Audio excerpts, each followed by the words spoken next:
Puluhan warga Tulungagung keracunan usai makan soto ayam di Posyandu.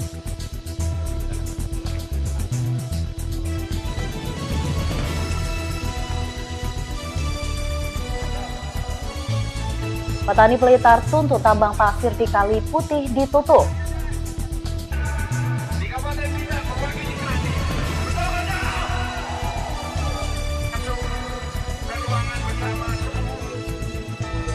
Mas Dito ingatkan atlet main fire di Porprov Jatim 2025 tidak balas kecurangan.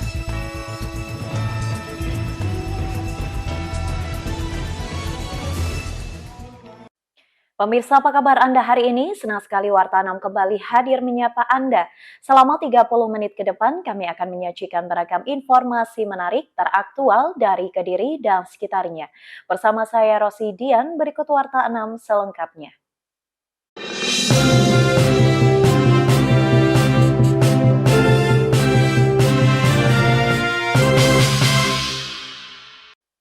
Mengawali Warta 6 hari ini pemirsa, puluhan warga di Kabupaten Tulungagung mengalami keracunan usai menyantap makanan dalam kegiatan Posyandu.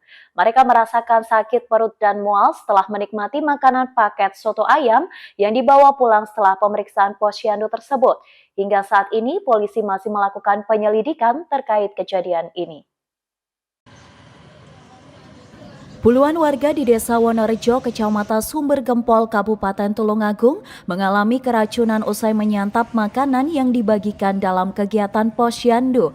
Peserta Posyandu untuk balita dan anak-anak menerima paket program makanan tambahan berupa nasi soto ayam. Makanan tersebut dikemas dalam plastik mika. Usai menyantap makanan tersebut, mereka merasa mual, pusing, muntah, dan diare. Kegiatan Posyandu ini berlangsung pada hari Senin tanggal 16 bulan 6 tahun 2025 lalu. Posyandu tersebut diperuntukkan bagi balita dan anak-anak. Namun petugas membagikan paket program makanan tambahan atau PMT berupa nasi soto ayam yang bisa dibawa pulang. Mereka mengemas paket berisi nasi putih, kuah soto, ayam, dan telur dengan kemasan mika. Usai menyantap menu tersebut, korban mulai merasakan mual dan pusing. Mereka kemudian dibawa ke sejumlah klinik kesehatan untuk mendapat perawatan. Dari 63 orang yang mengkonsumsi hidangan tersebut, sebanyak 56 diantaranya menunjukkan gejala keracunan. Dari jumlah tersebut terdapat korban balita dan dewasa, karena menu soto ayam ini dimakan di rumah oleh keluarganya. Jadi kronologisnya begini, rekan-rekan, hari Senin itu ada kegiatan Posyandu di Pos 1 Desa Wonorejo, kemudian di situ ada pemberian makanan tambahan. Nah, pada saat pemberian makanan tambahan itu, makanan yang berbentuk makanan soto itu yang dikemas di mika dibawa pulang, dan ada sebagian dimakan oleh keluarganya. Dari total sementara itu yang makan makanan tadi ada 63, kemudian yang mengalami sakit 56. Dari 56 yang sakit itu dirawat di Boyolangu 2, di Rumah Sakit Dr. Rizka 2. Ada yang lansia atau balita? Ada. Jadi balitanya 21, yang dewasa ada 42. Untuk kondisi saat ini mereka? Sebagian besar rawat jalan di rumah, dan yang tinggal dirawat di rumah sakit atau klinik tinggal 4 tadi. Berapa yang dirasakan apa? Mual, pusing, sama muntah, sama diare. Oke. Tindakan dari kepolisian saat ini? Kita mengamankan lokasi, melakukan pendataan, dan tentunya nanti secara teknis dari Dinas Kesehatan untuk menentukan apa penyebab utama terhadap peristiwa keracunan tersebut. Barang bukti kepada penyedia makanan. Nanti kita laporkan perkembangan. Barang bukti yang diamankan apa ini? Sisa makanan 1 kotak yang nantinya akan dilabkan di Surabaya untuk di Dinkes Tulungagung. Hingga saat ini polisi masih melakukan penyelidikan terkait kasus ini. Mereka meminta keterangan sejumlah saksi dan korban. Selain itu, mereka juga menggandeng pihak Dinas Kesehatan setempat untuk pemetaan. Barang bukti berupa paket nasi soto ayam juga sudah diamankan. Dari Tulungagung, Sogi Pamungkas, KSTV. Sementara itu, fakta dugaan kasus korupsi APBD senilai 400 juta di Desa Dadapan Nganjuk semakin terang. Kejaksaan Negeri Nganjuk temukan bukti adanya tindakan penyelewengan anggaran senilai 400 juta rupiah. Kejaksaan Negeri Nganjuk menemukan sejumlah bukti dugaan korupsi APBD senilai 400 juta di Desa Dadapan, Kecamatan Ngeronggot. Hal ini disampaikan oleh Kepala Seksi Intelijen Kejari Nganjuk, Koko Robi Yahya, di kantor Kejaksaan Negeri Nganjuk. Koko Robi menjelaskan bahwa modus operandi dari kasus ini adalah memanipulasi laporan pertanggungjawaban yang tidak sesuai dengan realisasi pelaksanaan kegiatan anggaran desa. Koko Robi menyebutkan bahwa pemeriksaan tersebut hanya dilakukan sesuai tahun anggaran yang dilaporkan, yaitu tahun 2024. Tidak menutup kemungkinan akan disasar ke tahun anggaran sebelumnya. Dalam kasus ini, Kejaksaan Negeri Nganjuk menemukan bahwa nilai 400 juta tersebut terbagi dalam 5 pelaksanaan kegiatan anggaran. Nah, jadi untuk dugaan laporan pengaduan di penyalahgunaan wewenang di Desa Dadapan itu dari hasil pengumpulan bahan keterangan dan data kita temukan fakta ada uang sejumlah sekitar 400 juta rupiah yang diduga disalahgunakan.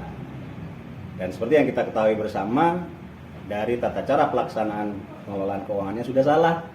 Dari rekening kas desa ditransfer ke rekening keuangan atau bendahara, ditransfer lagi ke kepala desa, seperti itu. Nah, terkait dengan munculnya berita bahwa ada 700 juta yang diduga disalahgunakan, setelah hasil pemeriksaan itu merupakan dana anggaran yang cair di tahun 2025, rekan-rekan sekalian, sebelum akhirnya ada pemblokiran oleh Dinas DPMD. Dan untuk pihak-pihak yang sudah kita mintai keterangan, ada 13 orang dari pihak desa, kemudian 2 orang dari Dinas PMD yang merupakan leading sektor dari pemberdayaan desa, seperti itu. Dan untuk penanganan perkaranya kita tingkatkan ke tahap penyelidikan ke bidang pidana khusus. Kita bagi 2 tuh berkasnya, untuk bidang pidana khusus dan untuk inspektorat, untuk dilakukan audit investigasi, bukan lagi audit tujuan tertentu. Dan kami harap dari nilai yang sudah muncul tadi sekitar 400 juta, semoga masih bisa terungkap adanya temuan-temuan yang lain, sehingga nantinya di dalam penanganan perkara, dalam hal nanti ketika sampai di dalam ranah penuntutan, pemulihan keuangan negara yang bisa kita selamatkan lebih banyak lagi, teman-teman sekalian. Selain itu dapat kami sampaikan, salah satu modus operandinya adalah di dalam pelaksanaan kegiatan anggaran desa itu, di dalam pertanggungjawabannya itu tidak sesuai, rekan-rekan sekalian. Jadi kegiatannya untuk A, nah ternyata yang diinput oleh pihak oknum di desa ini itu kegiatan B, seperti itu. Nah, makanya kita memerlukan keterampilan atau keahlian dari tim ahli untuk mengungkap hal tersebut. Nah, selain itu, dari hasil kunjungan kami kemarin untuk ketika melakukan pengecekan antara RAB dan bangunan, senyatanya itu ada ditemukan kekurangan di situ, ada volume di situ. Namun itu hitungan kasar ya teman-teman sekalian, karena kita belum menyentuh terkait dengan kualitas bangunannya, seperti itu. Dengan adanya bukti yang mengarah ke indikasi penyelewengan anggaran, maka dari itu Kejaksaan Negeri Nganjuk menaikkan kasus ini ke tahap penyelidikan. Dari Nganjuk, Andri Purwanto, KSTV. Pemirsa, Wartana akan kembali dengan beragam informasi lain. Di antaranya, petani Blitar tuntut tambang pasir di Kali Putih ditutup. Sesaat lagi, tetaplah bersama kami.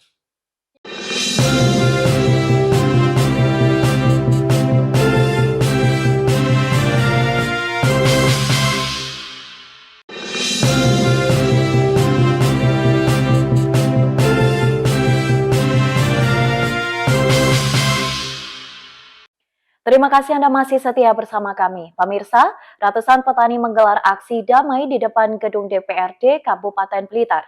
Mereka menyampaikan aspirasi menolak aktivitas penambangan pasir di Kali Putih yang merusak lingkungan. Para petani mengeluh air keruh dan banner kecamatan terhadap dugaan sogokan dari pengelola tambang.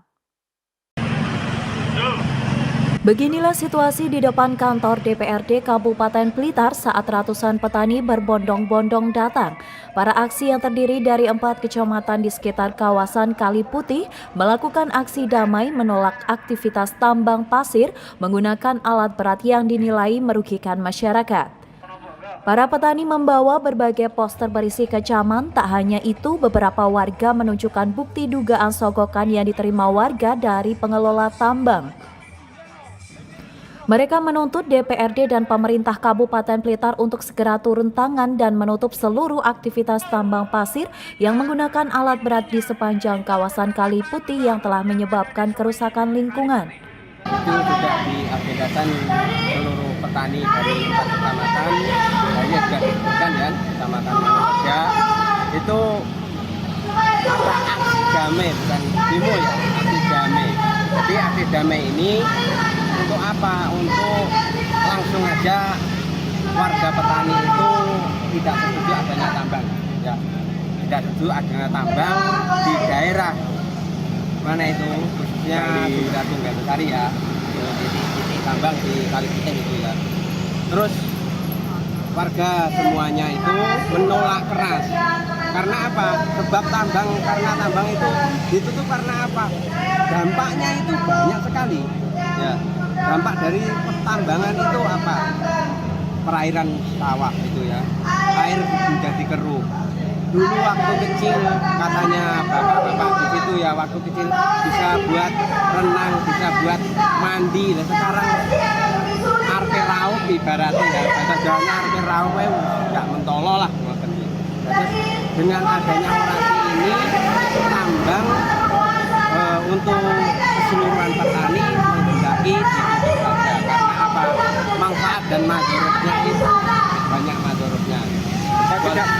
Walaupun apa, bilang tambang itu katanya pertambangannya humanis gimana? Gak ada humanisnya, gitu loh. Jadi apa? Kayak pertambangan ini semua petani 4 kecamatan itu tutup ya, harus ditutup. Kalau nggak salah ya itu di Gandosari sendiri, terus 2 Garum, ketiga Talun sama Kanigoro. Iya, 4 kecamatan itu. Jadi dampaknya emang nggak baik lah untuk petani. Terutama ya, di airnya ya Pak ya? Ya, terutama di air, terus apa itu lingkungan jalan, wah pokok semuanya pokok nggak baik. Dari untuk khususnya di Gandosari itu ya, di desa saya, mau menghirup udara segar saja sulit karena apa? Lalu lalang ada itu kendaraan yang muat pasir itu jadi beduk. Kalau musim kemarau, bagus lah. Aksi damai yang berlangsung tertib ini mendapat pengawalan ketat dari aparat kepolisian. Massa menyatakan akan terus melakukan aksi lanjutan jika pemerintah tidak segera menindaklanjuti tuntutan mereka. Dari Blitar, Toto Kidaryono, KSTV. Pemirsa, informasi lain masih akan kami hadirkan untuk Anda, tetaplah di Warta 6.